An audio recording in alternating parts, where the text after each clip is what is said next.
The watchdog agency will investigate whether the state failed to protect a baby who was shaken to death in Kalamazoo last month. And new tonight, we've learned the State Office of Children's Ombudsman has opened an investigation into the death of 13-day-old Glenn Ross Jr. Tiger 8 investigator Henry Erb has our update on this disturbing case. Yes, sir. 22-year-old Glenn Ross Sr. is charged with shaking his son Glenn Jr. to death. Family members say Ross Sr. suffers from bipolar disorder and ADHD. His great aunt said today outside a Kalamazoo courtroom where Ross Sr. waived his preliminary hearing. Glenn's like a child himself, the majority of the time. Kirkpatrick and other family members were worried about the baby being alone in Glenn Sr.'s care because of his mental issues. I don't think that Glenn should have been left alone. Family members say the baby was fatally injured when Glenn Sr. was left alone to care for the baby because everyone else in the home had left for appointments.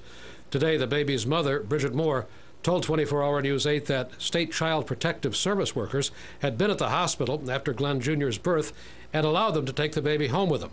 She questions why they did not take the baby away, knowing Glenn Sr.'s history of mental illness. That may be one of the issues the Office of Children's Ombudsman will look at. It routinely evaluates protective service involvement in cases where a child has died to make sure caseworkers follow proper procedures. Henry Erb, 24-Hour News 8. We do not know exactly why caseworkers with Child Protective Services had been involved with the baby's parents or why they decided the baby would be safe with them.